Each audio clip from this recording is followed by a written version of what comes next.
Ya pemirsa, terima kasih Anda masih bersama kami dalam IDEX Precision Closing. Ya, dalam segmen sebelumnya, kami sudah mengajak Anda untuk membahas lebih jauh terkait dengan data terbaru yang dirilis oleh Badan Pusat Statistik atau BPS terkait dengan deflasi yang terjadi di Agustus yang tercatat sebesar 0,05% dan itu berarti melanjutkan deflasi yang terjadi pada bulan sebelumnya. Dan ini tentunya menjadi pertanda bahwa daya beli masyarakat masih belum mengalami pemulihan. Dan apalagi kemudian pertanda dari deflasi yang terjadi, ini berarti kita juga sudah harus siap-siap menghadapi ancaman, salah satunya ancaman resesi di kuartal 3 2020. Lantas apa saja sebetulnya yang sudah dilakukan oleh pemerintah dalam menghadapi tekanan ekonomi, terutama ancaman resesi? Salah satunya melalui program pemulihan ekonomi nasional yang sudah ditetapkan di tahun 2020. Seberapa besar sebetulnya dana yang sudah ditetapkan dan bagaimana dengan realisasinya? Kita ke grafis yang pertama pemirsa terkait dengan dana pemulihan ekonomi nasional yang sudah dicanangkan oleh pemerintah. Mungkin banyak dari Anda yang sudah cukup tahu, sudah cukup familiar dengan kode ini begitu ya, PEN atau singkatan ini, Program Ekonomi Nasional, di mana pemerintah melalui Kementerian Keuangan sudah mengalokasikan dana sebesar 695,2 triliun rupiah yang dialokasikan untuk dana pemulihan ekonomi nasional yang diakibatkan sebagai dampak dari adanya pandemi COVID-19 atau COVID-19 di Indonesia. Sementara itu, realisasi dari dana ini sebetulnya jika kita lihat memang masih cukup rendah. Namun jika kita telah lebih jauh lagi, pemerintah dengan realisasi yang rendah saja sudah kembali mencanangkan anggaran PEN di tahun depan. Begitu kita lihat, memang Menteri Keuangan Sri Mulyani kemarin bahkan sudah menyebutkan di tahun 2021 setengah dari alokasi di tahun ini, yakni kurang lebih sekitar 356 triliun rupiah sudah dialokasikan untuk program pemulihan ekonomi nasional, kurang lebih 51% dari anggaran di tahun ini.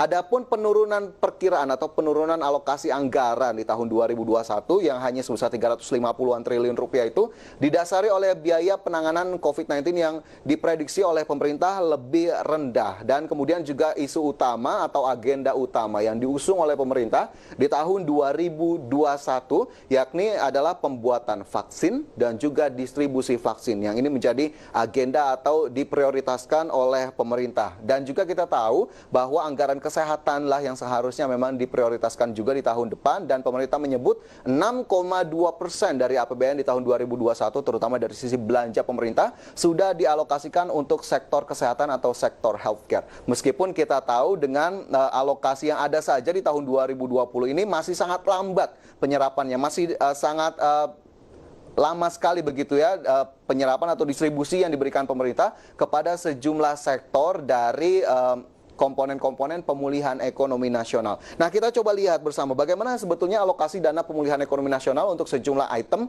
atau sejumlah sektor ke grafis berikutnya.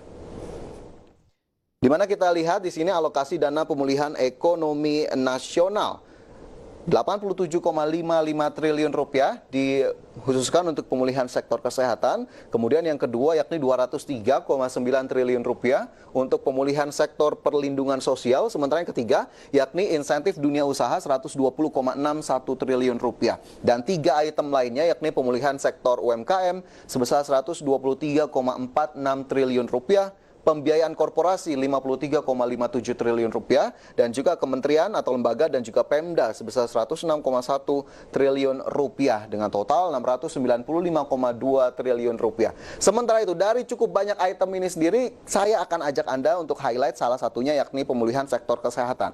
Sebagai sektor yang memang berperan cukup penting dalam penanganan pandemi COVID-19 dan juga sektor yang terdampak dari pandemi COVID-19, ternyata pemerintah mengakui bahwa realisasi dana pemulihan ekonomi nasional untuk sektor kesehatan masih sangat rendah atau masih cukup rendah, di mana Kementerian Keuangan menyatakan bahwa minimnya penyerapan dana pemulihan ekonomi nasional untuk kesehatan ini dikarenakan adanya penyesuaian dari sebelumnya cadangan dana kesehatan dialokasikan untuk pasien COVID-19. Dan berdasarkan pernyataan dari staf khusus Menteri Keuangan yakni Justinus Prastowo menyatakan 87 triliun rupiah sudah digelontorkan atau didistribusikan untuk sektor kesehatan, dan separuh baru lebihnya juga sudah digunakan begitu ya dari 87,55 triliun rupiah. Memang masih ada sejumlah hambatan-hambatan. Namun catatannya di sini adalah dalam tanda kutip sangat ironis sekali, sektor yang memang sangat membutuhkan uluran tangan atau bantuan atau stimulus dari pemerintah ternyata realisasinya saja begitu lambat. Bagaimana dengan sektor lainnya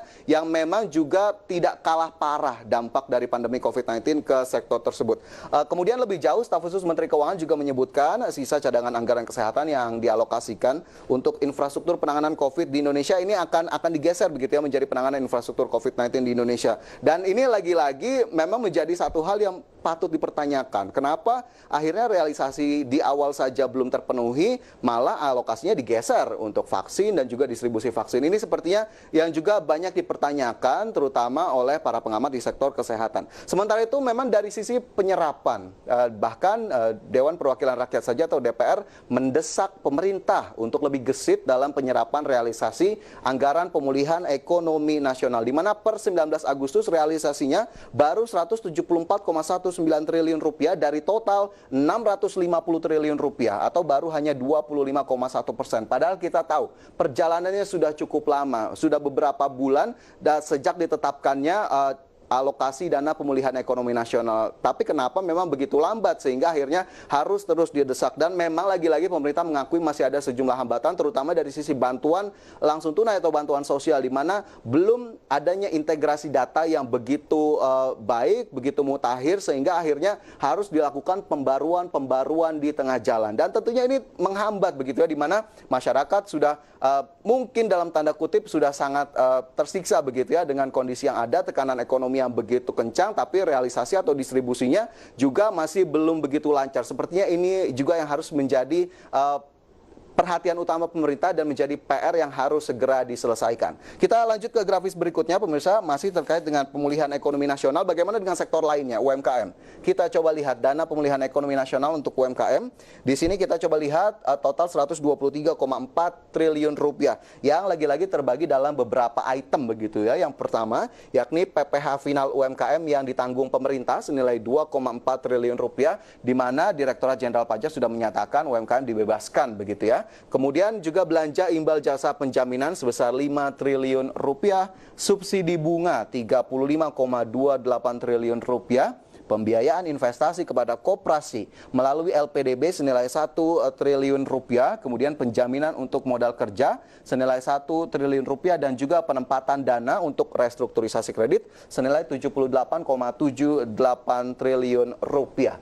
Dan kita tahu pemirsa, UMKM sebagai kontributor utama dari perekonomian Indonesia dengan kontribusi lebih dari 50%, tentunya ini menjadi sektor yang memang sangat terdampak dan tentunya begitu dirasakan oleh perekonomian Indonesia, di mana kontraksi yang terjadi pada UMKM tentunya akan berimbas pada kontraksi ekonomi Indonesia secara keseluruhan. Dan jika kita lihat alokasi-alokasi anggaran yang sudah dicanangkan sebetulnya sudah cukup baik begitu, meskipun memang lagi-lagi catatannya realisasi atau distribusinya, karena memang anggaran yang sudah dialokasikan sebetulnya cukup bisa memberikan nafas lebih bagi UMKM untuk bisa bertahan di tengah pandemi seperti ini. Namun ada pernyataan justru dari Ketua Umum Kadin Indonesia yang juga menjabat sebagai Wakil Ketua Satgas COVID-19 di kemarin, ada Rosan Roslani, yang menyatakan sampai 31 Agustus 2020 penyerapan bantuan UMKM baru sekitar 38,42% atau 47,44 triliun rupiah. Lagi-lagi secara persentase bahkan masih di bawah 50%.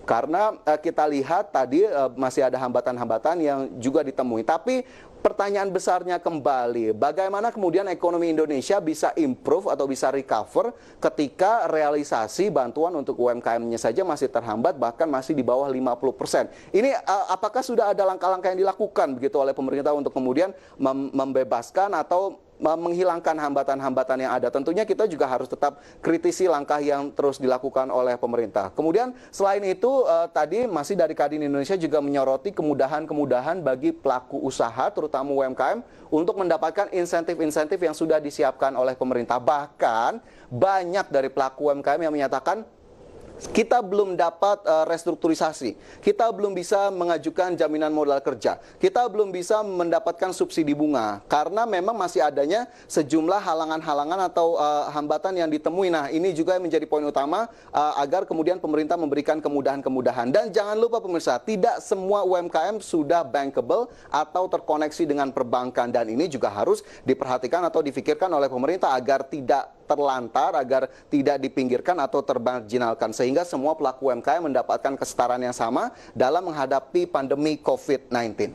Nah, ini terkait dengan kontraksi yang terjadi pada UMKM, kontraksi yang terjadi pada pertumbuhan ekonomi Indonesia. Bagaimana sebetulnya perjalanan pertumbuhan ekonomi Indonesia dari tahun ke tahun dan hingga tahun depan? Kita lihat ke data berikutnya yang sudah dipersiapkan oleh tim redaksi IDX Channel, di mana pertumbuhan ekonomi Indonesia sejak tahun 2016 hingga 2021. Kita lihat 2016 pertumbuhan ekonomi Indonesia di level 5%. Di 2017 memang masih belum bergerak kemana-mana, masih di kisaran 5%, tepatnya 5,1%. Sementara di tahun 2018, 5,2%, dan di tahun 2019 masih cukup baik, 5,0%. Sementara di tahun 2020 dan juga 2021 diproyeksikan pertumbuhan ekonomi Indonesia di level minus 1,1% hingga 0,2%. Positifnya saja masih di angka 0,2% begitu ya proyeksinya. Sementara di tahun 2021 sudah lebih optimistis di level 4,5 hingga 5,5%. Dan ini yang juga masih dalam proyeksi. Nah, terkait dengan pertumbuhan ekonomi Indonesia yang kita tahu sudah terkontraksi bahkan sejak kuartal 1 2020 yang tercatat hanya 2,97%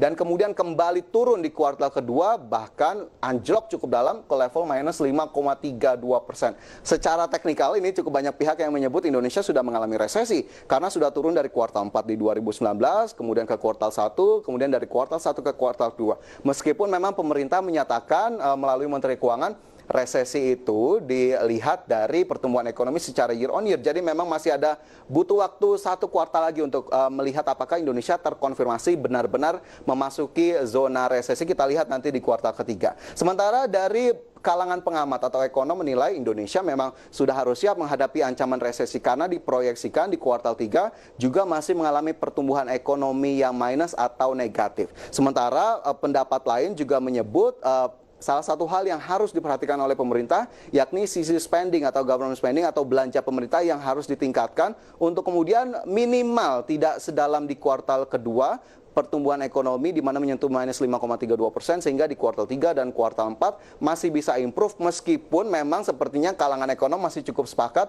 bahwa resesi tidak terhindarkan dan tekanan pandemi COVID-19 belum begitu bisa dilepaskan dari perekonomian Indonesia. Sementara itu untuk tahun 2021 tadi proyeksinya 4,5 hingga 5,5%. Menteri Keuangan Sri Mulyani menyebut salah satu faktor utama yakni pengadaan vaksin COVID-19 dan juga distribusi vaksin COVID-19 di mana memang ini menjadi isu utama dari pandemi ini, sektor kesehatan yang akhirnya berimplikasi atau memiliki akibat yang sangat besar terhadap perekonomian Indonesia. Dan memang kita harapkan pemerintah terus berupaya untuk melahirkan strategi-strategi baru, upaya-upaya baru untuk kemudian semakin bisa menghadapi dua masalah yang memang berjalan beriringan saat ini, dan kita harapkan tentunya masyarakatlah yang akhirnya akan mendapatkan manfaat atau juga merasakan dampak yang tidak terlalu besar sehingga masih mampu bertahan dan tentunya masih bisa menyokong perekonomian Indonesia.